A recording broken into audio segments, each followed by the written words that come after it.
This nun helped hundreds of children, but she was excommunicated after exposing a chilling secret.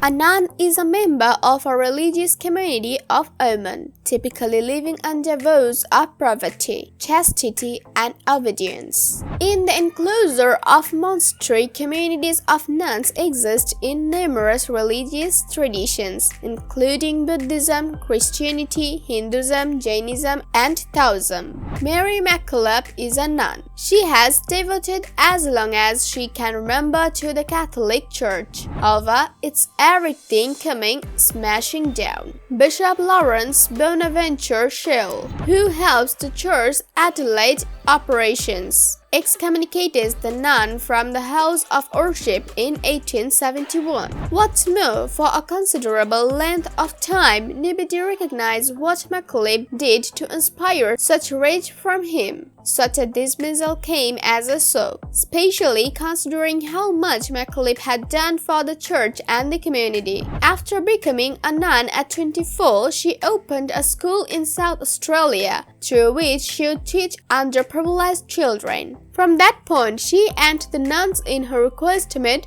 support of poor their main goal, and they ventured to every part of the nation, making that fantasy is a reality. The church would one day come back to accept MacKillop in a big way. Pope Benedict XVI directed her canonization in 2010, and she rose to progress toward becoming Saint Mary of the Cross. It seems strange that someone who came to reach sainthood would have been excommunicated by the church. How could it have happened? In the same year as MacKillop's canonization, a documentary came out and alleged to know why she had lost her standing with the Catholic Church. In any event, for a brief period, the film asserted that the religious recluse had revealed a mystery about her congregation. When she attempted to take care of business, crap hit the fan. On January 15, 1842, Mary Helen MacKillop appeared on the scene, the principal conceived offspring of Alexander and Flora. In the end, the Melbourne conceived child young lady would have 7 kin.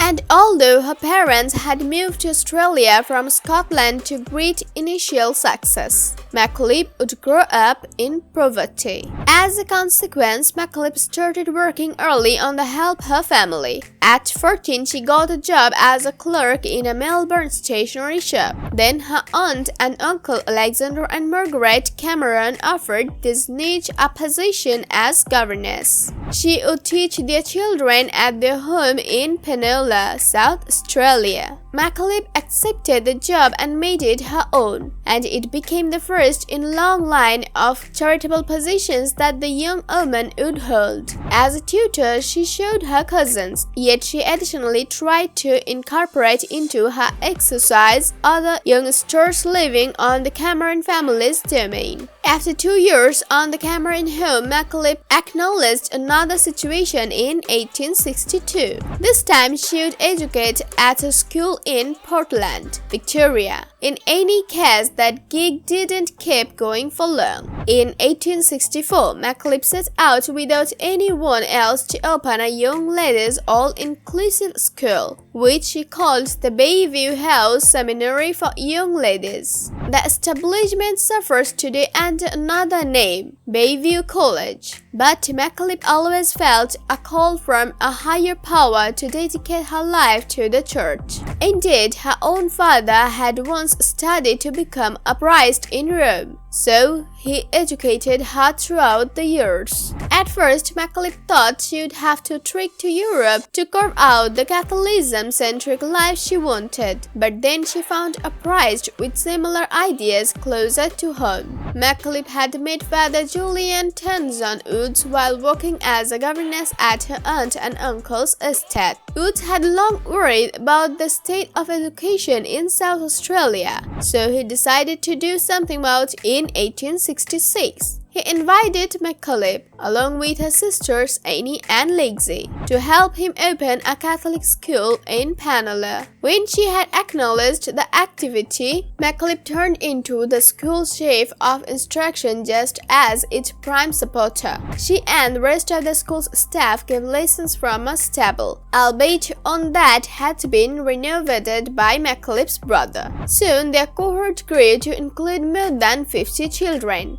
At the same time that she opened the school, MacKillop also decided to dedicate her life to the church. So in the same year that MacKillop accepted the position at Wood's School, she gave her life to the Catholic Church. She adopted the name Sister Mary of the Cross and started donning a religious habit. According to the rule of life, the sisters of St. Joseph of the Sacred Heart would live lives in poverty. They didn't need personal belongings to get through. Instead, they would be led by faith that their God would give them what they needed. In turn, they had to be open to traveling to the other places where people had need of them. Within a year, the sisterhood had gained 10 new members. All of them donated a simple religious habit sewn from brown cloth.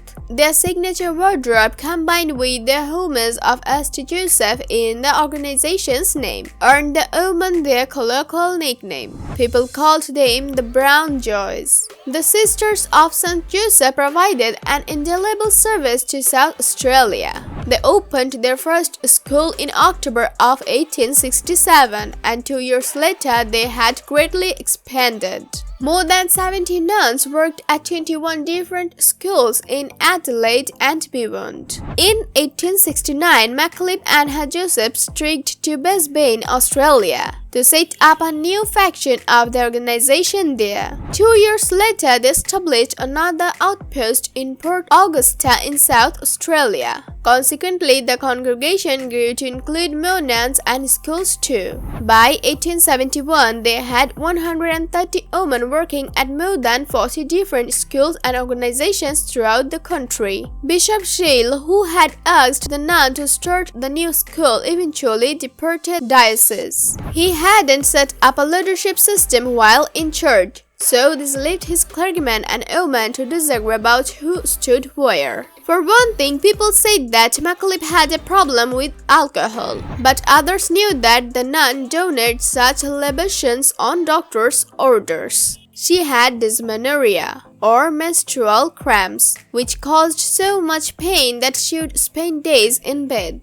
Because of that, her doctor recommended brews to soothe the discomfort. In 1871, the church excommunicated MacKillop at the behest of Sheil. But the reason for her firing from the post may have had nothing to do with her supposed drinking or her colleague Dean's relationship with the rest of the clergy. As per the ABC show Compass, MacKillop and Josephs has revealed some disquieting data about a minister in South Australian city of Adelaide. As they heard it, the Kapunda ward's father, Gathing, had purportedly mishandled kids from his post. Clearly, the ladies couldn't disregard such allegations. To be sure, the period after suspension became hard for MacKillop. For a certain something, the schools that had characterized her profession showed after the majority of the dramatization between the Josephs and the congregation. With that in mind, nobody at any point disbanded the Joseph. Rather, they shut down the schools that gave their concentration and business. MacKillop passed away at a Josephite religious community in Sydney, Australia in 1909. 100 years after the fact, the Archbishop of Adelaide, Philip Wilson, issued an open consolatory sentiment for the well-known pious devotee's banning. He stated he was sorry to the sisters for what befell them with regards to the suspension, but the most important step in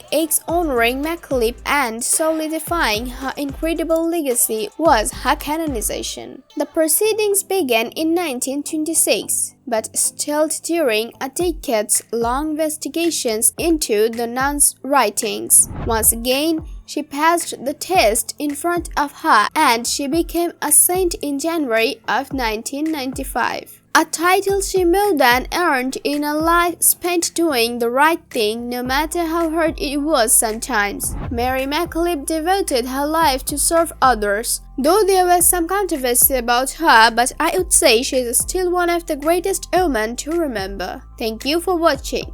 Did you like the video? If you did, leave a like and share this with your friends. Want to see another video? Just comment below.